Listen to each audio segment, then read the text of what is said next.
Right.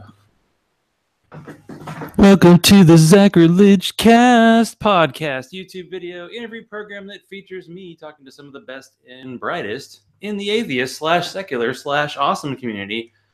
This is episode number 122, and I'm recording live on December 7th, 2018. I would like to thank last week's guest, Mike Bowler of A Skeptic's Guide to Conspiracy. We have enough shows that treat the facts like a conspiracy and vice versa, so let's listen to the real thing as long as it's legal. So this week, I'm bringing back two guests who were last on this show the day after my 41st birthday. My 44th birthday is about 6 weeks away. It's been too long. Let's just put it that way. At last year's ReasonCon, I get to hang out with Susie Robbins and her alter ego, Drunk Suzy. She didn't create Barroom Atheist, but she provided the puppy that helped fuel its ascension. So let's do a couple of out-of-context quotes for Susie. Equality, motherfuckers. And this book is stupid.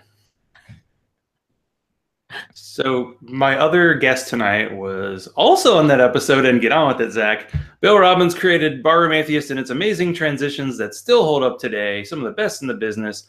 Likes to argue with strangers on the internet, and also enjoys a tasty beverage.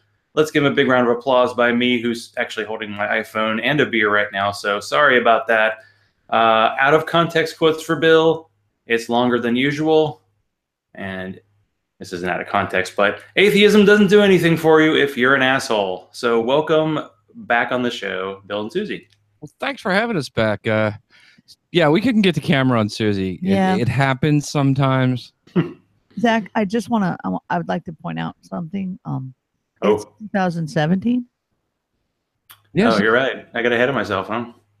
But I love to be like transported a year into the future, except for the fact that would mean it's been another year since we hung. I was like, remember the time when you had this thing called checks, and then like in January you would always put the previous year in there? I just did the opposite thing, but on a podcast. Wow, this is the ultimate 21st century brain confusion. And hi to Jeannie, who's in the chat room. So wow, I'm at multiple chats going on. This is why we drink. So I mentioned this, I'm trying a Facebook Live, although I'm pretty sure you can only hear my audio, so it probably really sucks. There's going to be like an hour of me drinking, but actually some people might like that. Maybe I need to add that as a Patreon goal. But so Sierra Nevada Narwhal, which is, I think Chris Watson, who's watching Podrunk, Polymath, whatever, would probably like this because it's a base kind of stout. It's a little bit bitter for my taste, but you know, it's there, it's dark, it's mysterious. I'm neither. And the other beer is, well, let me put the bottle up here. A friend of mine sent me some beers from Florida, and this is from Funky Buddha, which is in Miami. Save some room for later, which is a German chocolate cake ale, and it tastes that good. It's dessert. It's like 8 o'clock. It's a Thursday night. So let's get to talking because, you know, there was some time where we're like, dang, Barroom Atheist, you guys, you know, still doing this thing, but Sort of. no. Yeah, we kind of. Well, what episode were we on with him? Well, what episode that was that? Me? You're on episode 3 of my show. 3, and you're on 122 now. Correct. Yes. We broke 100 yet. Yeah. I wanted to, point out the fact that I was a guest on your show in 2014, and in 2 months after that, I started this show, and I'm like 45 episodes ahead, but that's okay. Yeah. See, we all work at our own pace. Well, we're doing every other week now. That's what we're doing. Every other Friday, and then whenever the hell we feel like it in between that. Yeah. It's basically our schedule. So, like, we're actually on tomorrow. We'll be on Facebook and we'll be on YouTube. We got a really cool topic. You know, the world has gone to shit, and which Israel seems to be the top every week. Israel has a new fucking capital. So, holy war time. Right. That's right. It's going to be about the holy war. We haven't picked a side yet. So we're going to be weighing the pros and cons of which bullshittery do we want to pick a side on, and maybe we could play all sides against the other, and there'll be like 1% of us left when we're done, and be like, later, plenty of resources now, motherfuckers. Yeah, use our magical atheist shields. Yeah, and we'll bury them with their fucking bells. Yeah, the recent political news that came out was Donald Trump decided to move our, was it Israeli embassy, and boy, are the, openings for jobs there going to be tough to fill. Yeah.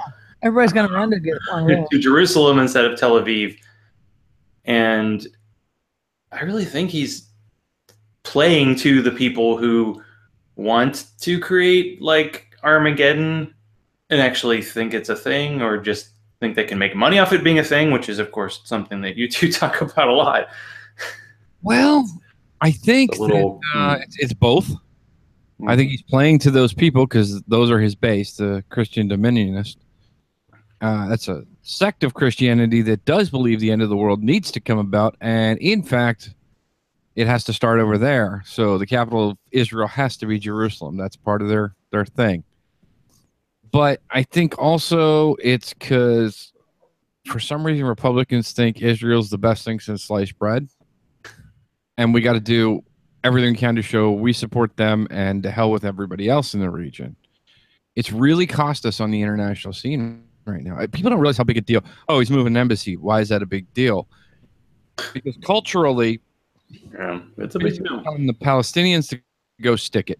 He's told our European allies, I don't give a damn what you think. Right.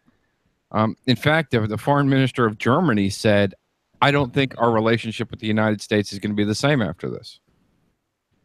Germany. This is not, we're not talking, ISIS now. We're talking Germany. They're like, well, no, not anymore. And they said, even after he's president, this will have repercussions with our relationship with Germany.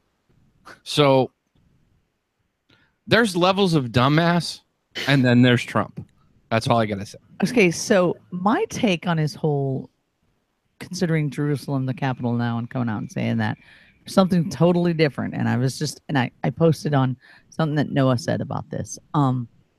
I think it's 100% a diversionary tactic because he had to find something so fucked up to get everybody's mind off of the whole Russia thing. He's trying to get up a good 9/11 to distract from Mueller. Right. Yeah. Exactly. You know what?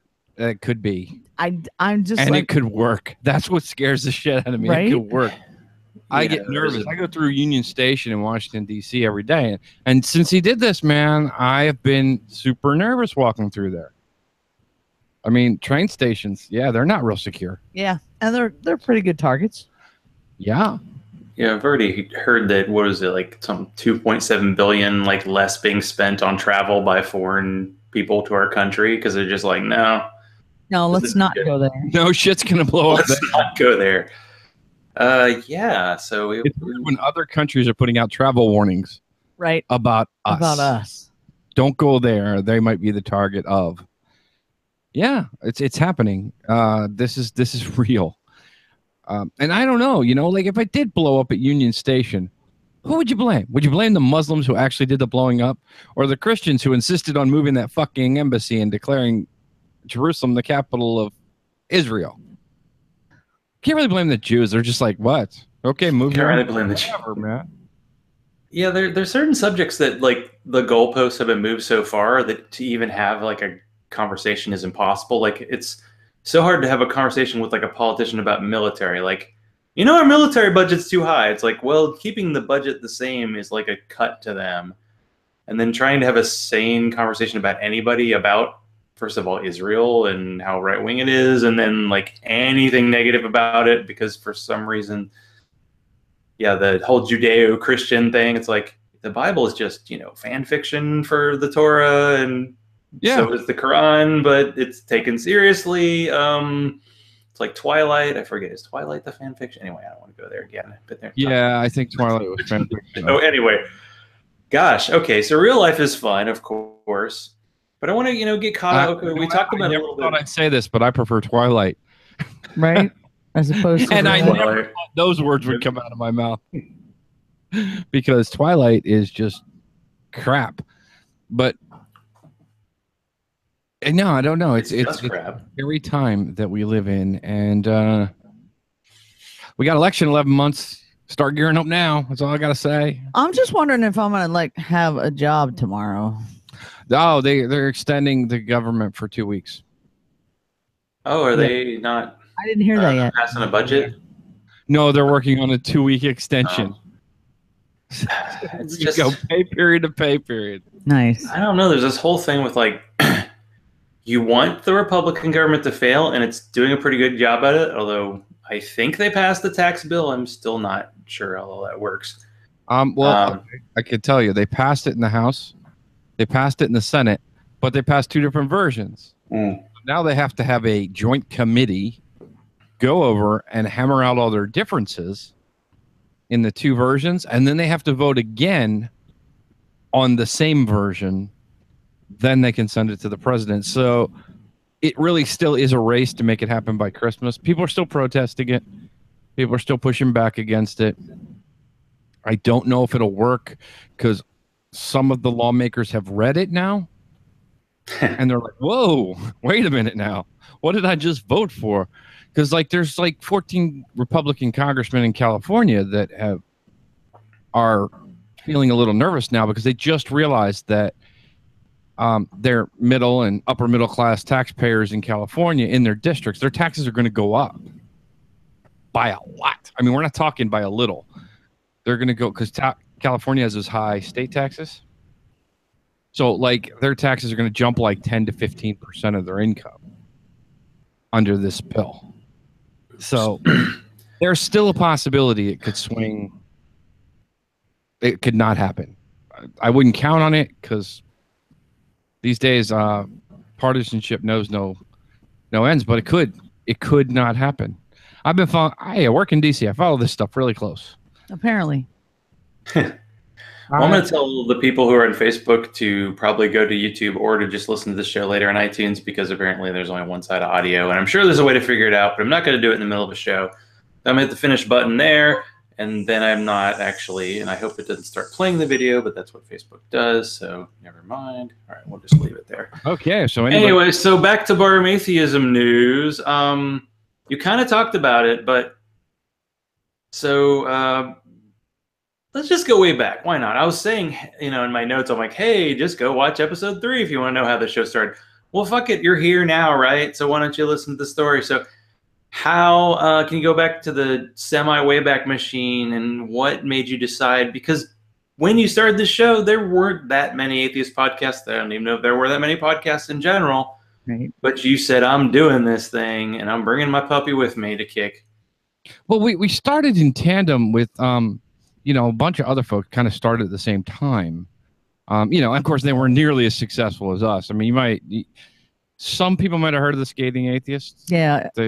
They started about the same time, but, they didn't really like we did. Yeah. They didn't really, probably, I think they overplanned and there was too much talent. Right. And stuff like that. But anyway, so it was about that time. And you're right, there weren't a lot of atheist podcasts. And I decided I was going to do one. He said, I have something to say. That's what he said. He said, yeah. I have something to say. And he said, I found a platform and here I go. And I was like, whatever. Yeah. You're like, whatever. Yeah. Okay, fine. Wear yourself out. Have a good time with your podcast. I mean, I was listening to the few that were out there at the time. Seth Andrews was a big one. He's been around forever and he's so awesome. Matt Dillahunty. Yeah. I was listening to the nonprofits that they used to do. Atheist Experience, I think, was around too. But I think the nonprofits. Yeah, I don't think they do that anymore. I don't know if Godless Bitches was a little later. It was a short-lived show, much enjoyed. I heard about them all the time. I loved Godless Bitches. In fact, the first Reason Con, I was all fanboy when I met Tracy Harris. He was. I was like, wow, I was listening to you on Godless Bitches. You're so awesome. It's the only time you can walk up to women and say, I heard you on Bitches. You were great. Great. Yeah. And both people were, like, of course. Yeah, it was. But so we started. We started with like 1.5 mics, facing a wall in our bedroom, and it was. It's been an evolution. We were like once a month for a while. Then we were every 2 weeks. We started every week, and then Susie got a brain tumor. Oops. That really, kind of put a ding in the show, and we kept it going for a little while with guest bartenders. Which, if you want to listen to our back episodes, there's some cool ones in there. There's some really good guest bartenders, like Shelley Siegel. Yeah, and they came in and me. It kind of filled in for Susie. We'll go back to that one later. Which was great. The sound issues you had with that one alone were great. And we just we do it when we feel it's good, and it's just us chit chatting mostly. I try to do a counter argument segment. It's not much counter apologetic. I think he ran out. Well, you know what it is? Christians aren't coming up with new fucking arguments. Yeah. I mean, come on, you've had 2,000 years, and I've refuted them all in like 6 episodes. We had our cool little segment, where Bill does the counter apologetic because I needed to learn something. So I was like, okay, teach me. See, his whole, when he said, I want to do a podcast and I got something to say, I said, cool, how can I use this to my advantage? He wants to say something, so let's let him say something to me. So I'm like, okay, you can teach me what this, and this are. And I said, oh, and then we can read the Bible too, because I've never done that before, and I'd really like to do that. And we're still doing that. What an idiot I was. Yeah, right. We cover 2 to 3 books an episode. It's torture. It's the only part of our live show we pre-record. It's torture. Because the live show goes like, close hour and a half, 2 hours. And we take a break in the middle. That way we can go to the bathroom, refresh our beers. But and we'll play you 2 episodes that we've reviewed. It's more of a Bible review. Yeah. Like we'll give you a review chapter by chapter. We're in the middle of Jeremiah. There's some fucked up stuff happening in Jeremiah right now. People just die all over the place. Right? Like he's killed the world. Right. Like 70 times, or said he's going to kill the world. and then he goes into great detail about how he's going to kill the world. And then like 3 chapters later, he's telling somebody else how he's going to kill the world. But so, dude, we ran out of counter apologetics because I learned stuff, and Bill doesn't teach me as much as he used to. And we do the Bible when we record it because we have lots of time that we have doing other stuff these days. And so it's now kind of progressed into, we get on and we mix all this. Oh, and politics fucked everything up. You've been doing a lot of political news. If there wasn't so much politics, I could get back to the real shit about being an atheist and how God sucks ass. But well, the problem is there a difference between politics and religion right now? Yeah, see, I mean, they're kind of meshing so much together these days, that I'm starting to not see a difference. I mean, Zach talked about the tax bill. Well, guess what else is in the tax bill? Was that the repeal of the Johnson Amendment? Is that right? Yeah. Well, they're going to carve out an exemption to the Johnson Amendment only for churches. But I thought, wasn't the Johnson Amendment just about churches, pretty much? No, it was about all nonprofits.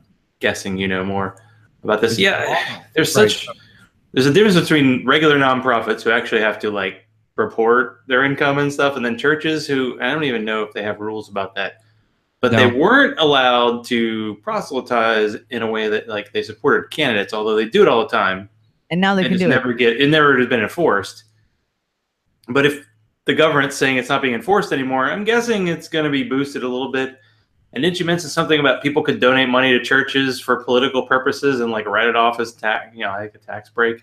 Yeah, sure. Assuming those people have any taxes left to pay, because those are definitely the we had Silverman on the show, and he explained the whole thing in grave detail. Well, and the issue is American Atheists, also a nonprofit, right? Right. But they can't go on and say, vote for the Democrat running against Trump. You need to vote for this Democrat. They can't do that because they're a nonprofit. That's what the Johnson Amendment does. And basically what the Johnson Amendment says, okay, look, you're tax-free, which means you're held by the people of the United States. Those are your stockholders. So you don't get to mess with our elections directly.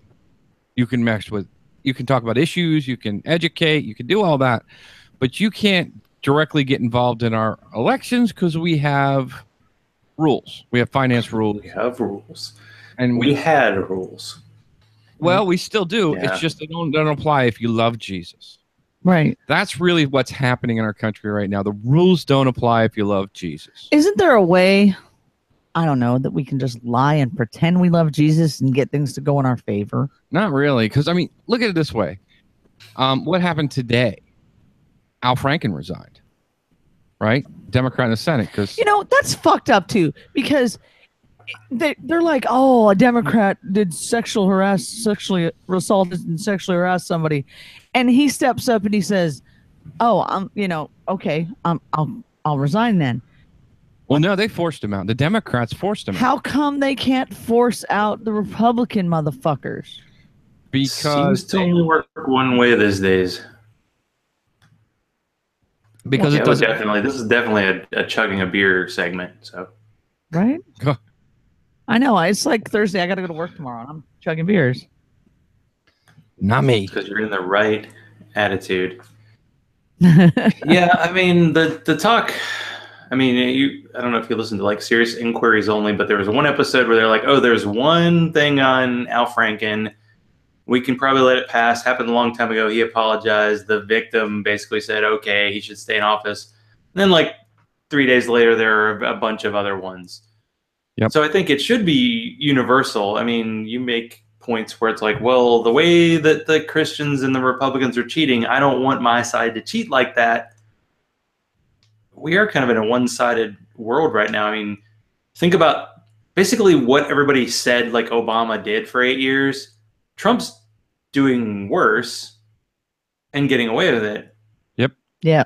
Like everything Obama passed was like, let me try to find a middle version of this. Republicans are like, no, we're going all the way. And that's probably one reason why a lot of their stuff hasn't passed. But then for some reason they can throw in like, oh, we're going to ban the mandate for Obamacare in this tax bill. Like we're throwing all this shit in the bill that has nothing to do with it. And it's tough. And they're throwing so much at us, as you mentioned, like every day there's like 10 things. Like how do you distill it and go, wait, what can I actually react to that people will listen to? Right? It's hard. It's like this. I mean, because yeah, wasn't a church shot up just like a few weeks ago? Yeah. And Vegas, Well, are we talking about shootings? Yeah, not so much anymore. No, because that's over, right? Is it? Maybe we should be talking about that now because maybe enough time has passed. We could talk about shootings, and here's the thing. What bothers me is 8 people got run down. 6 of them visitors to our country, and 2 of them Americans in New York City by a guy who was an Islamist, no doubt, terrorist.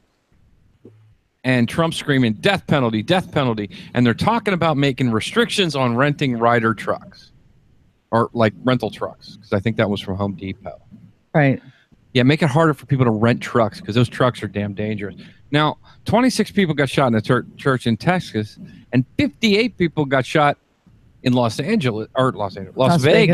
Well, I mean, 58 killed and like 600 shot. Yeah.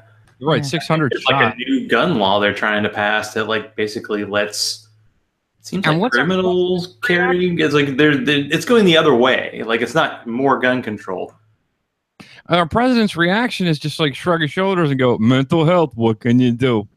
And anytime there's any kind of suggestion about gun control of any kind, like, hey, background checks, people who have, a background of violence maybe shouldn't get guns. It's like, no, they're taking away our guns. That argument can't even go half a step toward the middle. It's like, no, it's got to be way over here. And I've kind of got to the point where I'm just like, you know what? Do something then. People are dying. Do something. You owe us. You're leading this country. You're Congress. You're the president. People are dying. You say gun control won't work. Our suggestions for gun control won't work. Your do nothing does nothing. But his answer to do something is make sure that no Muslims can come in the country, make sure that he does the most bigoted, misogynistic, racially motivated crap possible. Well, in 2 months, we have 100 dead Americans, and neither one of them people were Muslim. Neither one of the people that killed them were Muslim, and he does nothing. And Congress does nothing. And that's really, I think, the argument we should be taking to him. Well, what are you going to do? Okay, you don't like gun control. What are you going to do about it?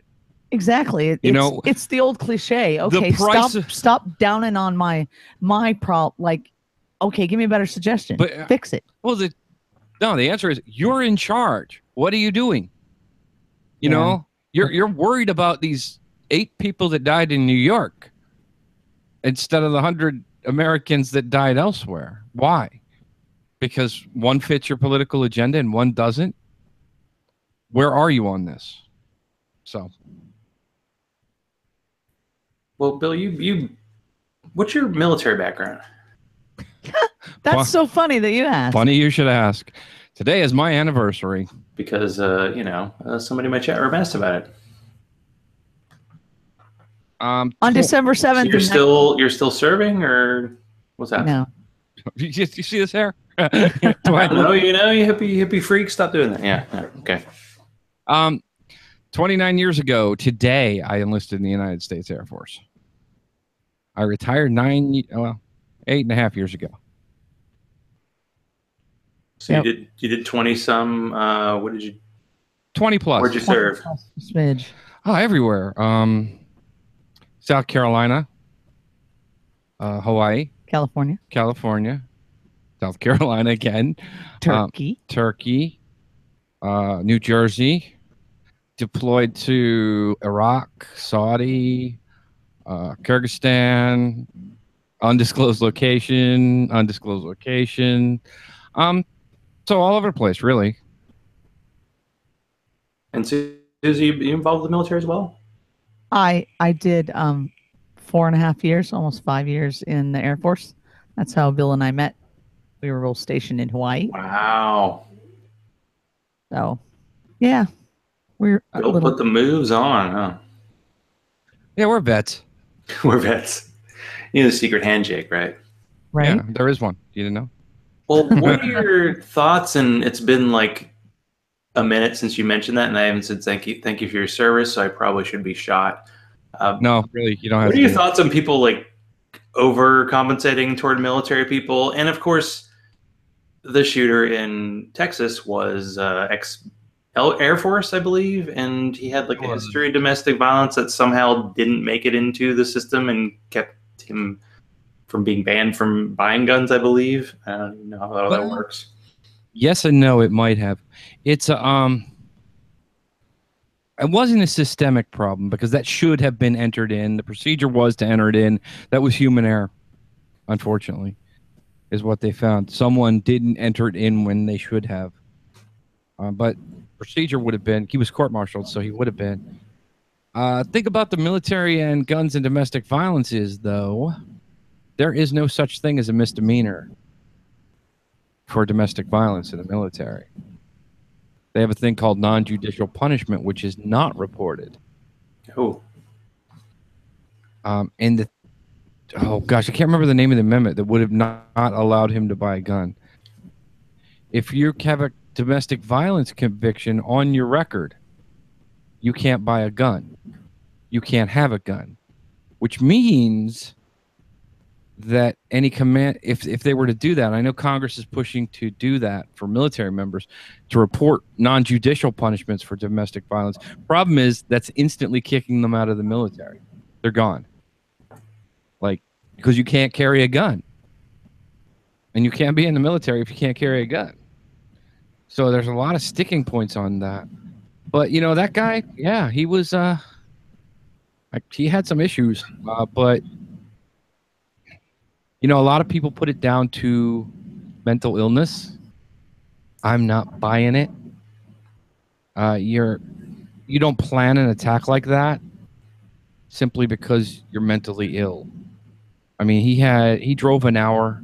He targeted that church because of his family. His wife's family went there. That was domestic violence gone awry. Yeah. That's what that was. That wasn't crazy. That was somebody who went over the top. So that's part of the larger problem. I think we still don't know why the Vegas shooter did it. And we still don't have a clue. I guess it's been dropped in a way because it happened a month ago. I mean, last week I interviewed Mike Bowler, and it'd been a month since the Texas shootings, and I'd almost forgotten about them. And what, 20 people were shot there? 26 dead. I mean, 26 dead is half of them children. Is crazy. I don't know if that was as many as was killed by the Texas Book Depository guy, but it's every like week there's like, oh, are we breaking the top 10 or top 5? Creating new lists, because every day there are more of these. And I mean, we're kind of 30 minutes ish, so I'll do my really quick live read. I mean, obviously, a couple weeks ago, there was a shooting in the atheist community involving Jennifer Smith, Scott Smith, and there's a GoFundMe for helping their kids. So GoFundMe.com/help the Smith girls. They're still not quite at their goal. So please go there and donate. Donate to this show. Donate to any shows. Donate to that first, and then help people out, because that's important. I mean, these things happen a lot, and you don't know what to do. Well, try to help survivors if possible. And in that case, there's a throwing out like the PTSD, like kind of excusing it, and it's still like we're just throwing out like a mental issues are almost like the boogeyman, kind of like, oh, the Muslims are the boogeyman. Oh, atheists, we're the boogeyman. Who's the boogeyman now? And not, hey, let's actually solve these problems. Well, the problem kind of domestic abuse. It's domestic violence again, and it's not typical to atheists. It's not typical to Christians. It's not typical to Muslims. Well, okay, maybe it's a little more typical to fundamentalists, or at least they justify it. But it happens everywhere, and yeah, I gotta say, it irritates me when people talk about PTSD that way. PTSD does not make one violent. It's the opposite of that. PTSD is about self-preservation, unless he thought she was trying to kill him, which, no, he pre-planned it. No way could PTSD cause that. It's a slap to everybody who suffers from it. That's not what it is. Okay? Again, mental illness tends to get scapegoated here, but the mentally ill are the least likely in our population to become violent. And that's true statistically. That people who have issues are the least likely to become violent. It's the rare exception that does. And usually it's because they have some type of mental illness that divorces them from reality. Some kind of psychosis where they can't tell right from wrong. But PTSD isn't that. PTSD is just an evolution response that people have. We all kind of have it a little bit, in that if you're put in a traumatic situation, your body reacts a certain way. And it learns that you're afraid for your life, or you're afraid to that level. And then when something triggers that again, you feel that you're back in that situation. That you're in danger. So it's not, you're more likely to find a PTSD sufferer hiding in their closet. However, what if the PTSD sufferer has the fight or flight response and decides to fight? Well, first of all, fight or flight, normally it's flight first, and unless she was trying to kill him, which is not the case here. He called the police ahead of time and said this is going to happen. That's not PTSD. I can see maybe if someone was attacking a person with PTSD. Yeah. Okay, and they triggered, then they might become more violent than was appropriate. Yes, to the situation. That could happen. But other than that, it's a fear response. People don't kill over fear responses. Not like that. True. You will find very few documented cases of people, PTSD sufferers, killing people. It's common. It's not just common to the military. Plenty of civilians suffer from it too, who've been through trauma. Yeah, I would think, for just because I have my own PTSD, but I tend to turtle almost, like if I have anything that happens to me. But I would just guess that the people who are violent because of PTSD are probably violent because of other reasons too. Yeah, well, I mean, that could be the excuse, but that's of course amateur psychology hour from my side. Well, yeah, right. But I mean, it's kind of like saying somebody had the flu, so they when they killed this person, so maybe the flu causes it. Well, no, because it doesn't have anything to do with it. Like you turtle, that's normal. That's typical response. And typically you're not even triggered by, well, not typically, but often you're not even triggered by things that people would understand you being triggered by. Sometimes it could be a smell. Sometimes it could be a sound that doesn't seem related to whatever your trauma was. But in your brain, it's wired that way that, hey, this means that, so I better panic because now I'm in danger. And that's what happens. So, yeah, turtling is the normal response, or just freezing, or leaving. Usually it's like an overwhelming desire to be the hell alone. You don't want anybody near you. Curl up in a little ball in the bottom of the closet until it goes away. Give me a bunker, right? But the idea of hurting anybody else is like the furthest thing from your mind. So I just, it bothered me that was labeled so quickly. It's almost like a Vietnam era thing that people did.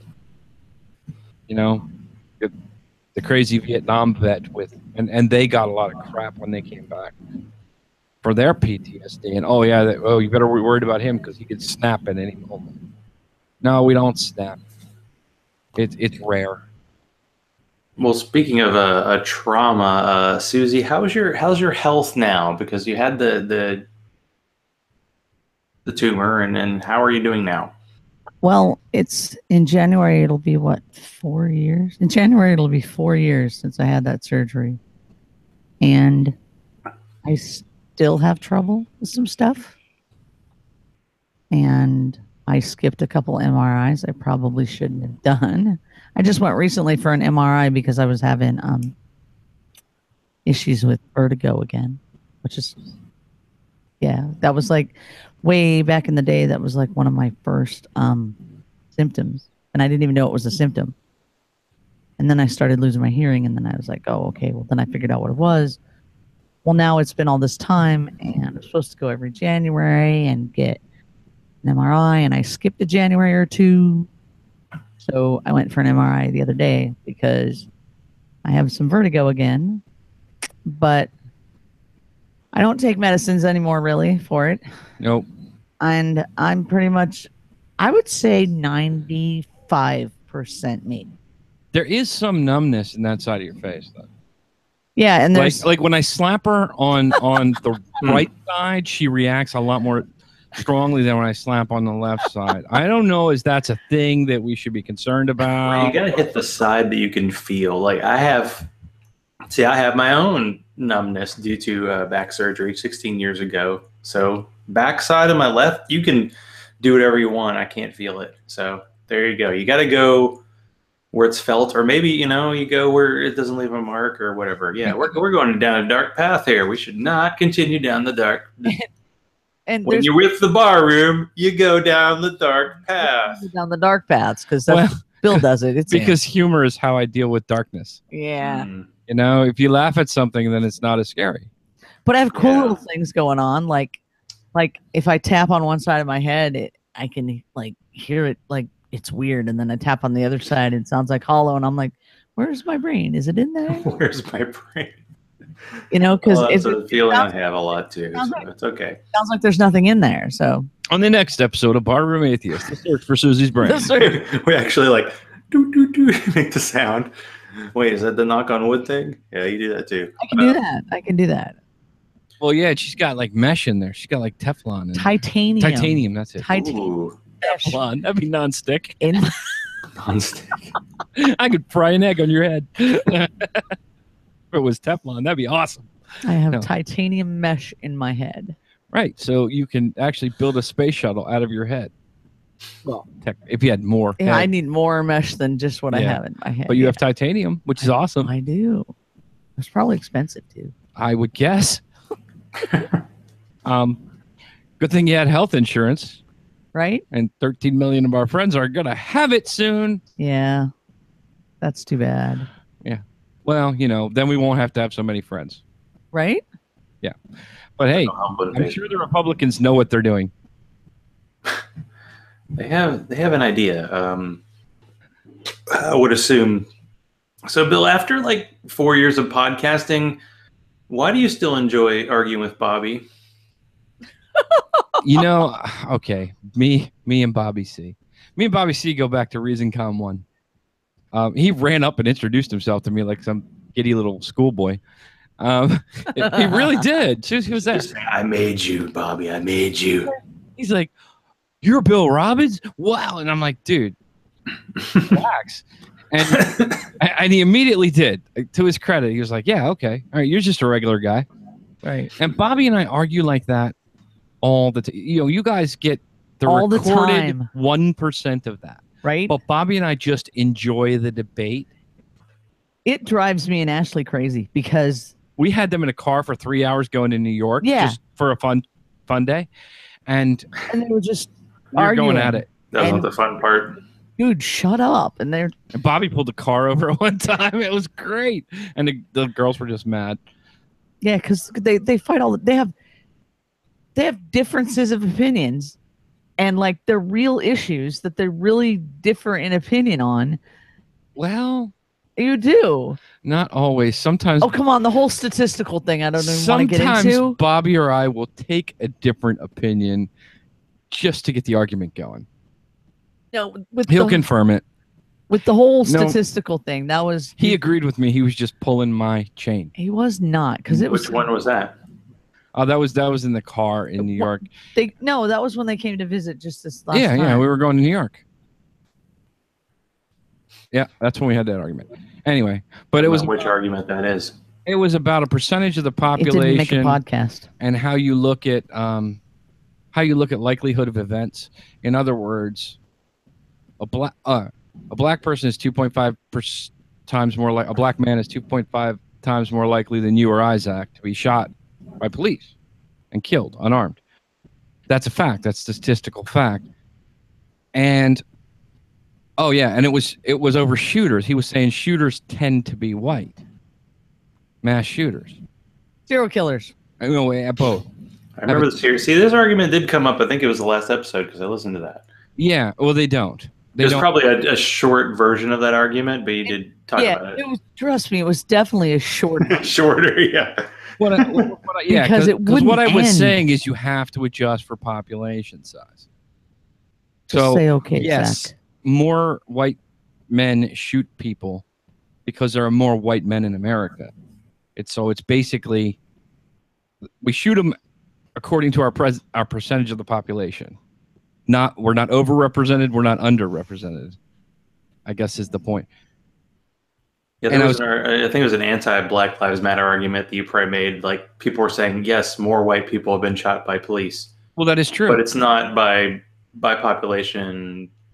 Yeah, it was. There's a little math involved, and it's okay. Sometimes you have to do math, and there's nothing wrong with math. I don't like math in moderation. That is true. Actually, I mean, by numbers, by raw numbers, more unarmed white guys get shot by police than black guys. But there's a lot more white guys. So it still doesn't mean that black people aren't disproportionately targeted. Because they're only 16% of the population, yet they're almost half of the number of people who get shot. There's something wrong there. The math tells us there's something wrong.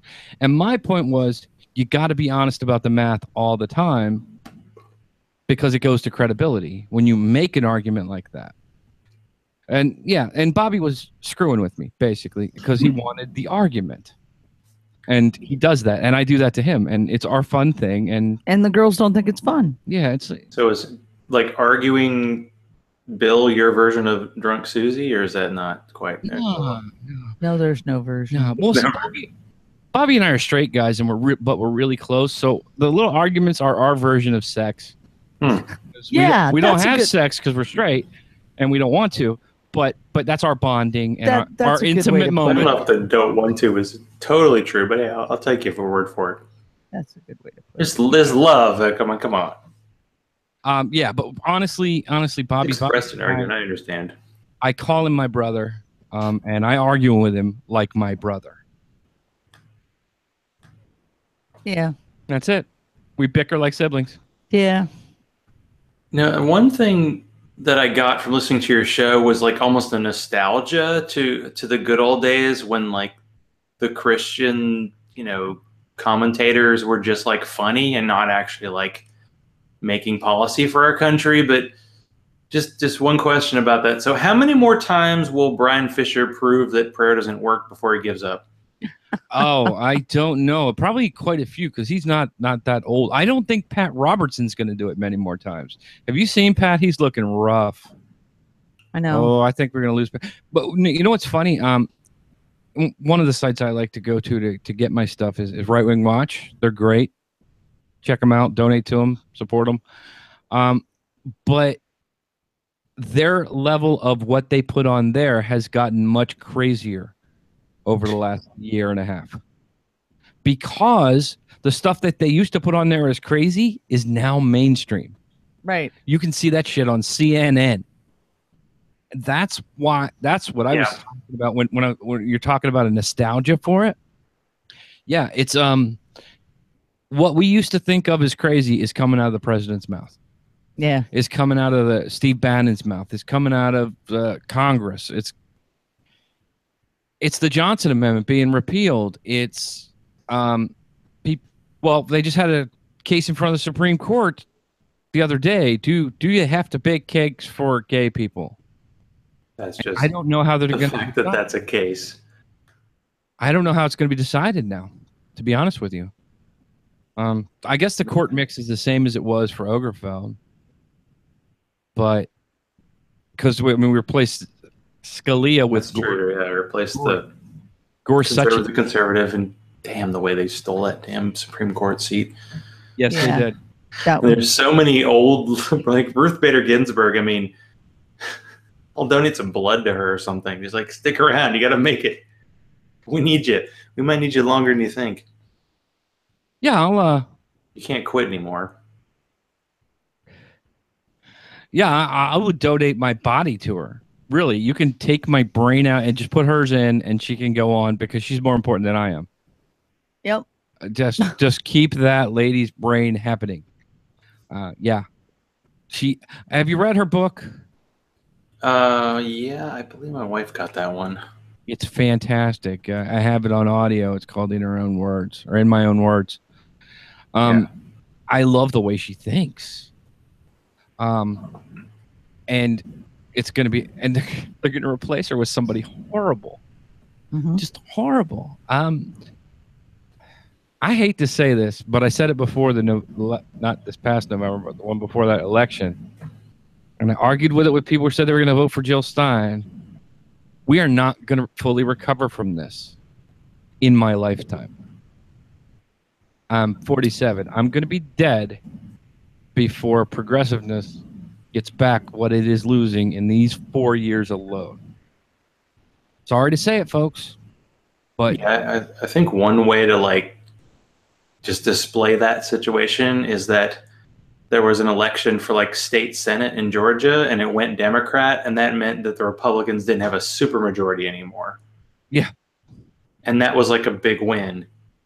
And I don't know. It's hard to say with 2018. It seems like people are so pissed about, but they're not, they're still, it seems like the Republicans are just about winning. It's not really about arguments anymore.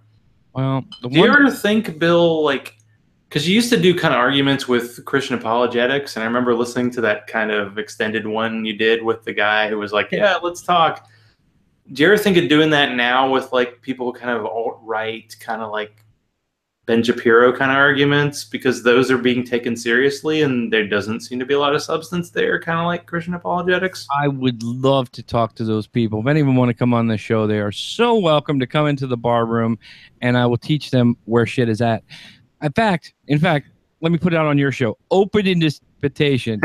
Well, little Donnie Trump, if you're out there. Little Donnie. You're out there. If you want to crawl your little pussy grabbing ass into my bar room and argue with me, I'll happily take your sorry ass on. Because I won't be nice to him like Hillary was in the debate. I'll be like, shut up and sit the fuck down, dude. There was no winning for her. I was just trying to imagine Donald Trump. We've been watching on Netflix the British baking show, and they have to make these crazy concoctions. I'm just imagining what it would be like if Donald Trump was on there. Would he even know what to do with a mixer? I mean, I had a Lyft driver recently who was well, he's not a good politician, but he's a good businessman. I'm based on what exactly? talk about a creation of America. Donald Trump is that, and they're going to be writing books about him. People are going to be worshiping him. They're already worshiping him. He is amazing how little substance there is, but people think he's like this great populist leader when everything he says he doesn't do, but people still follow him. I don't. People have that desire, and I guess you probably covered that when you've looked into religion. Like, man, people just believe anything, and they actually read the book, and you're like, what the hell is this crap? And that's. I think in some ways, figured it out. Religion softens you up for it. Being able to believe things despite the facts to the contrary. I think in some ways that leaves an opening in your reasoning. Not that we all don't have blind spots, don't get me wrong, but when you allow one that big, dudes rising from the dead, donkeys talk. Yeah, it was a snake and an apple in a garden. Come on. Right. What are we, 6 here? No. When you allow something that unlikely and unsupported, and you take that in and you believe that is fact, then when the president tells you, oh, all the news organizations are fake news except for the one that covers me well, you believe that. You can suspend your disbelief. See, that's the thing. It's a suspension of disbelief. And the suspension of disbelief is great if you're watching a damn movie, but it shouldn't be practiced in reality, is what I'm saying. When I watch Star Wars, I suspend my disbelief and I enjoy the movie. But then when the credits roll, I'm pretty much taking the facts as they come to me, whether I like them or not. And a lot of people in our country, about a third, aren't doing that anymore. Nope. It's scary. It's so scary. 'Tis true. Now, we have major issues in the atheist community right now. Like, there is no ReasonCon in 2018. So is the bar room sponsoring or leaning toward any particular direction about conferences to attend in 2018? Because I believe we need to figure out where we can all meet and hang out next year. That's true. But we are considering, and we haven't made a decision yet. I like when he does this. We talked about it. We are considering the beard so you can stroke it and consider. We are considering American Atheists over Easter. Where at? Oklahoma City. Oh my God! Yes, absolutely. So we may go to Oklahoma just because Susie has. Well, her parents' graves are there, so it would be nice for us to be able to go visit your parents. Right, I can see both my parents. No, you can see the rocks, but still, it would be nice to go and remember your parents. And she still has family there. I still have family. I don't know how happy they'd be to see you for coming into town for that reason. Right. But, hey, maybe they would. Maybe they still come have lunch. Who knows? Maybe not. Maybe. Well, it was like when I went to NanoCon in Nashville, and then on the last day I had to tell my parents, I was at a conference for atheists. And by the way, I do a podcast. Anyway. Yeah. Yeah, it's a lot. It all comes out. Like after ReasonCon, I told my mom I was an atheist, and after NanoCon, I told my parents I did a podcast. Family who have just decided that, I don't know. They're fundamentalists. My closest relative has decided that he's going to pray on it and see what he's supposed to do about me. Ask Brent Fisher about that. Huh? I mean, I can't change his mind. He's kind of always been a dick, but and my other siblings are, he's really hardcore, but the rest of my siblings aren't so much. And I actually believe that one of my other siblings is an atheist, but he won't ever come out of the closet. And I think so too.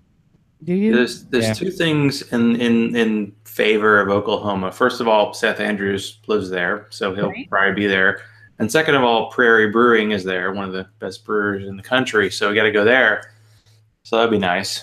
A brewery out of Oklahoma, and they're like all over the country. If you become a craft brewery like aficionado, like you have some Prairie stuff in your collection. And PastaCon is always dollar for dollar the best conference in the country every year. Now that's like October-ish, right? Yes. Yeah. Somewhere in Pennsylvania, because I believe it'll be in Pittsburgh. It'll be Pittsburgh be next year. It was in Philly this year. So we'll know we'll get Dobler there, and we'll get two of you there, and that seems like 3 reasons to go right there. And Brian, that's one I'm definitely thinking about because I'm from Pittsburgh, and a trip, if I decide to drive up to Pennsylvania, it is like about a day, and it could be done. So there's a really cool bar there that has an ex-church, right?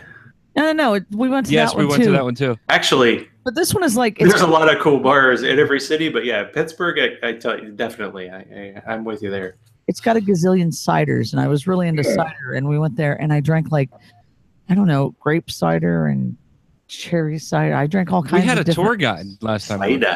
Dobler. Yeah, and a lot of people don't know him because he operates behind the scenes, but you do, Zach.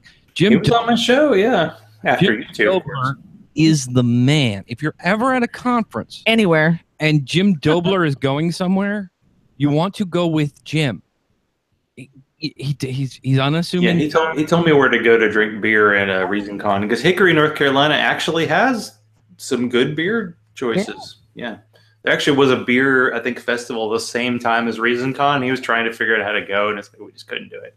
My beer festival was my tub because I had a bunch of beer, and Susie knows about the beer selection. Know. I don't remember much. I don't remember. Yeah, got in a lot of trouble that day. Yeah, I just know I got in trouble with with Ashley, Miss Ashley, over that, and I still don't know if I've recovered from that. I was trying to hug Nebo's baby too much and making noise while Lawrence Krauss was talking, and yes, you were. And then I ended up not having any pants, and people were mad. I was pretty wasted. Bill probably wasn't mad about that, but yeah, I could see. I don't know. I don't remember. Suspend whatever rules exist at ReasonCon. When I'm like dragging a cooler full of beer to the after party, that was when we met Andy and Alan. I really liked them. Yeah, and I was partying and hanging out, and somebody came and got me and brought me back to Bobby and Ashley's room and said, "Here's your wife. She has no pants. Take her and put her to bed." Here's your wife. She has no pants. And I'm like, "Honey, you have no pants on." She's like, "Nope, but it rained and it was wet." I stood. There's a really cool picture of me standing in the rain. I walked her through that hotel with pants on and Jim Dobler's shirt. Yeah, in Jim Dobler's shirt. So, is there? I mean, since there've been like 3 ReasonCons, do you have a favorite one, or is it just they're all great? They're all great. Each was great for its own reasons. Because like the first one, it seemed like it was really small, and that's when I first heard Bobby talk, and that one was great. That one was the second and third ones. I was there, and I can vouch. Yes, those were good, but yeah, we'll have to try another location for 2018 because they're the first one. The first one was the birth of drunk casting that everybody tried to copy. That was it never happened. It was amazing. It could never be repeated. Yeah, that's true. It was amazing. Well, because it was just, and we let Bobby have all the audio but it was Cash and Love when they were still. Yeah, it's sad that we don't hear from them anymore. But yeah, yeah, and then me and Bobby, of course, and Noah and Heath were down there, and I think Callie at the first one or the second one? I don't remember. I saw Callie at the second. I don't know about the first, but yeah, I think second. I think I met Callie at the first one. I think Callie came to the first one. I'm not sure. There's a picture somewhere. We have proof. I met Callie. I met Callie at ReasonCon too to tell you how fantastic ReasonCon is. Yeah. I just met her there, and we've been friends ever since. And the second ReasonCon is where I really, the second ReasonCon was the one that Ashley went to, right? No, she was the first one because I was trying to think. I know Ashley, I think, was still not an atheist at the first one. Yeah, she was a believer. It's where you guys. I'm not sure if Susie was. Yeah, because Ashley was like, "Oh no, we ran a bunch of atheists." Oh no, and then she met you, and of course, that proved that atheists are trouble. Exactly. The way that works for both of you, so it's cool. You and Ash got along at the first one, but you bonded at the second one. Right. I think is what it was. And then anything after that is just the more the friends, the connections you make at ReasonCon seem to be more intense and deeper and more friends and more real than the connections that we've made at other conferences. Yeah, and I don't blame Gene and Chastity for only doing it every 2 years. That's a lot of work. Right. You know, seriously, yeah. And we got, since we're talking about Reason Kind, can we take a hat off to Gene Elliott? Absolutely. He has done a fantastic job. Rachel too. She works. Yeah, but yeah, definitely. Yeah. All the people who run that, because Hickory, North Carolina is a very small town, and I was like, it was really hard explaining to my wife. Yeah, I'm going to go to an atheist conference in a really small town in North Carolina, but trust me, 300 people are going to be there, and it's going to be amazing, and that was the case. Yep. Well, that's for both of the two I've been to. It was chosen because it was a small town, and they figured, hey, this is a small town that could use a conference. Where are we needed? And we've gone down there. We've actually gone back to Hickory when there wasn't a Reason Kind. Yeah, we made our own. We called it. I heard there was karaoke, and I can't believe I missed out on that. We made it Reason Con 2.5, and went to Pride. And went Bobby to and Hickory Ashley Pride. met us there, and Pride, and it was we just created our own. And ran and see, we're welcome, Zach, to coordinate that anytime. I'm sure we could get Bobby and Ashley and it's not a bad trip for me. It's like 4 hours, Right. So. Yeah, we're the long trip for that one. I know, and then we could go invade Gene's house, Gene and Chastity's house again, and they like it because we bring lots of booze and leave some. Right? Yeah. It's hard to believe there's any left. Okay, so Bill, I have to ask this critical question. So is the Atheist Fantasy Football League still happening, and is anyone besides Noah won? Yeah. We lost, but Noah won. Did he win twice? No, not Noah. Heath won once. There's been 4 years, right? I think so. This year's still going on, by the way. We are actively in the playoffs are this week, yeah. Across my streams of the worlds, and fantasy football playoffs, baby, week 14. Actually, there's a game on right now. And we are I'm just curious to see what's happening and I don't know. I think I had a conversation with Noah for like 30 minutes about the New York Giants running back situation, which was kind of fun. And I know he roots for the Jaguars, and they're actually good this year. But I was just wondering if it still happened, because I remember talking to them and like, oh yeah, you should be in the league, and I never got invited. Last year we went to we are 8-5. We are tied for first in our division. Yeah, right now. Yeah. See, we're doing good. So who are you playing? Is the playoffs this week? No, no, it's regular season still. I think it's the last week though. But no, last year we went up to Noah's undisclosed location and right, secret lair and watched the Super Bowl. It was really fun. I feel like that's like a bucket list kind of deal. It was really fun. We are third seed in the playoffs right now. If we're to end now, but there's still one more game. We're playing. We did come in the second year we did it. We came in second. Yeah, we went all the way. But we're playing a team has no name. Yeah. This week, so that's our son. Yeah, that's Sean.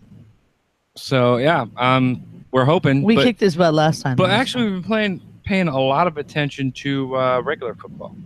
The NFL. Right, NFL. Wait, what are you doing? You're an Eagles guy? Oh my God! Oh, wait, he's got his hat. We do have a camera, right? Yep. We do have a camera. Oh yeah, fly Eagles fly! You guys have already planned your parade for the Super Bowl, right? We never planned the Super Bowl. That is not going to happen because you'll jinx it. I have to say though, considering how bad Philadelphia has been, the fact that they drafted a quarterback out of North Dakota State #2, and it looks like he's going to be really good. Things are good. Things aren't bad. I've learned from my friends at work to be devil's advocate though, and the only that is true. We've been to 2 Super Bowls. A light schedule. We've had our hearts broken twice. Let me tell you, if they beat the Rams this weekend, this town's going to be off the hook. My whole attitude's going to change because I did hear that they're invading LA because no LA fans actually support the teams that just moved there, but the Philadelphia fans come and go anywhere. Wait, honestly. I wonder if they're going to play that game because LA's burning to the ground. Yeah, but It's all right. It's not a sports stadium, right? They don't burn LA's those. always getting destroyed. LA is burning. Have you to not the ground. seen a movie? Dave DeLuca marked himself safe. Look, if the Eagles get stuck in LA, we'll send in Snake Plissken to get their asses out. That's what I'm saying. We still have them too. Oh yeah, because Snake can never die. Snake can never die. Exactly. He just gets more grisly.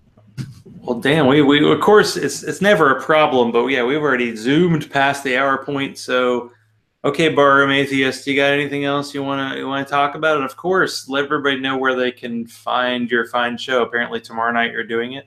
Yeah, we record live on YouTube and on Facebook. Facebook is the best way to find us, or Twitter at Barroom Atheist, and Facebook is Barroom Atheist. That's our Facebook page. You can follow our show there when we record. Also, we're on iTunes, Stitcher, whatever podcatcher you got. We got an RS feed. It goes out somewhere. I don't know what happens to it, but hey, you can listen.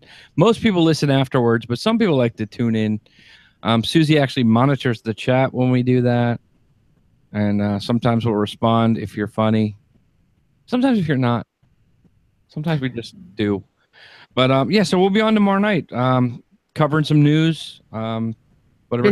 What time? 7 o'clock Eastern Standard Time. We're not on daylight. Apparently, I'm going to be on the Brainstorm podcast starting at 9:30 my time. So I guess I could double show it. There you go. If I'm going to be on a podcast, I need to have some beers before. Just saying. There you go. Come with me and you'll be in a land of pure imagination. See, look, I did it. I remember that part. So, okay. If you want to support this, does. He's lovely.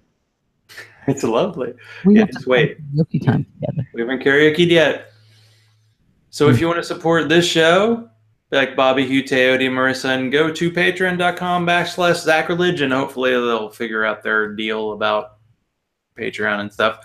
You two are smart to not be involved with that. It gets weird. Follow me on Twitter at Zachrilege and like the Zachrilege Cast page on Facebook. Send a hate mail to zachrilege.cast@gmail.com. By the way, it's Zachrilege, Zachrilage. I just said that. I've had like a bunch of beers today, so you can spell it as well. Thanks to Bobby and Suzy for being on tonight. It's been too long. Yes, we will have to have some kind of reunion at some point in the next few months. It's got to happen. So for the listeners, stay safe. You need the chat. I'm available. If you're an atheist and feel alone, you are not alone. Reach out and let's chat and get the human connectedness that keeps people coming back every Sunday. Stay skeptical. I love all y'all, and good night.